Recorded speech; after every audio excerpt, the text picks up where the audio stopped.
Is forced marriage acceptable in Islam? Forced marriage is definitely not accepted in Islam. It's actually quite alien to Islam and something that must be rejected.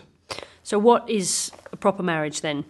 A proper marriage is where the girl's consent is expressly sought, either in a general sense that she is ready to get married and she wants to get married, or that in fact she approves a particular person per se, and that two witnesses in fact witness that she has individually and freely consented to this marriage in this regard, and that she is not in fact coerced or forced or even threatened to a marriage. So if a young woman doesn't consent, it's not a proper marriage? That's right.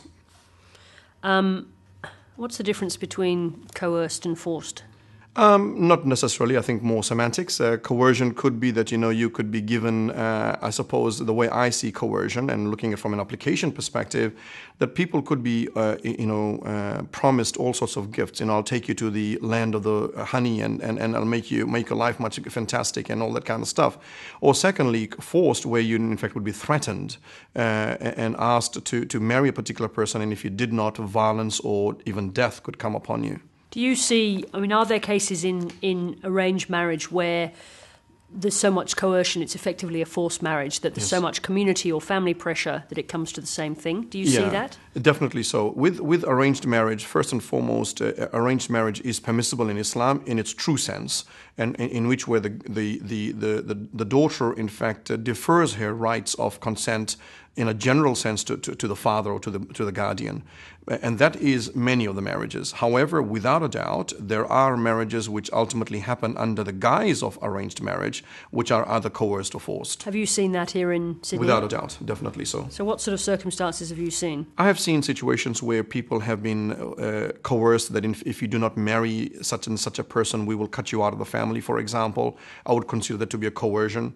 I have seen situations where girls have come to me asking for divorce because they have been threatened in terms of physical violence, and in some cases that they would be taken back to their land, the land of their father or the mother, for example, and potentially threatened with not only physical violence but potentially fatalities and murder. You've actually had young women threatened with death if they don't go ahead with weddings. Definitely so. Yes. In Sydney. In Sydney, yes. Given what you've just said about what a proper marriage is, how come that's happening? What's going on? This is entirely, in many cases, cultural, and I think sometimes this word culture is thrown out to almost escape the realities of problems. I would say this is more about control. Has nothing to do with Islam at all. In fact, it's a criminal act within Islam. And so this idea of control, things could be, for example, inheritance. To be kept within a family, and this kind of things still get practiced today. Another one is control through honor.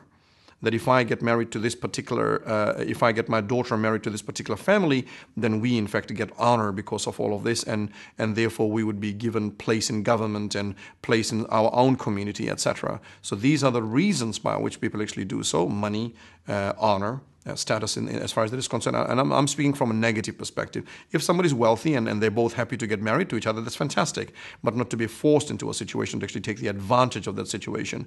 And unfortunately, that is the case. And I want to repeat that even cultures suggesting that in fact just broadly it's a cultural practice, I think it's problematic.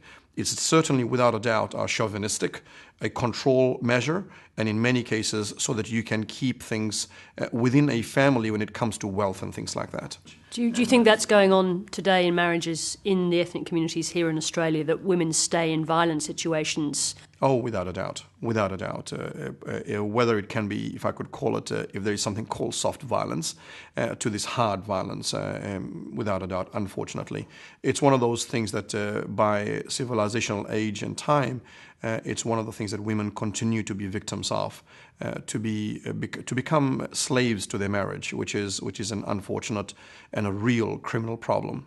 Do you think, in fact, the government is considering criminal legislation to make it a crime to force someone to marry? Do you think that's the right way to go? Absolutely. It's actually in complete compliance with the Sharia itself, the That's Islamic law. The law of Islam, The Islamic law absolutely confirms that, and therefore we would have no problem in that regard at all. Now, there are people who say that if you make it a criminal act, you risk forcing it underground, that young people will be too afraid of consequences for their parents. So you're not worried that could be the result? I'm always amazed and amused by when people say things go underground. If you look at the reality, it is underground. That's the reason why we don't know about it. So laws don't actually force those kind of things. In fact, if anything it does, it probably controls it much better. Without a doubt, we will never have a society which actually has absolute, utopian living, and you will have those problems that in fact continue to exist. Even the best of the laws will be in place. Those laws are very much needed. Are you concerned at the level of violence that's going on in some of these marriages? Without a doubt. And not only violent within the marriage itself, meaning that somehow the husband oppresses the woman to maintain herself in this marriage, to retain herself and not run away from this marriage, but also from families. So I'm talking about immediate family members who would in fact impart violence upon women if they were complaining, or if they were criticizing, or if they're suggesting that they didn't want to be part of this marriage and they were forced into this marriage. How strong is this taboo against a woman putting up with violence, putting up with those sorts of things you're talking about? How strong is the taboo in these communities? Not talking about it? It's relatively strong. It's again connected to, what about my honor? So I'm surprised that people would say, I'm being violated, but I'll consider your honor about it. That in fact I don't want your name to be somehow destroyed by this. I've never been able to understand as far as that is concerned. So it is a taboo which is very generally practiced. I personally think the way forward as far as this matter is concerned is to continue in what in fact is happening in Australia, and that is to increase the education and awareness of the young so that they understand the Islamic rights, without a doubt the Australian rights as far as this is concerned. And in this case, the Australian rights is in no way, the Australian law is in no way non-compliant when it compares itself to the Sharia itself. And so education and awareness, without a doubt, must continue, that in fact is happening right now. How important are organisations like Shakti, for example, that work on getting women to step out, to get out of these violent marriages? Extremely important. Some people will say that this is itself a negative step to take. Well, there is no negative step to take people out of violence and take out people of coercion and force and threats of life. There is no negative step. You do what is needed to be done to do so. And organizations like Shakti are doing a great work as far as this is concerned. Organizations here in Australia, in fact, who are involved in helping women through the processes of finding a place of safety and well-being, as well as to find the ability to annul a marriage which is considered to be sacrosanct in Islam, and finding people, even though there might be a very small number of those sheikhs and clerics around Australia, but thank God that they are around.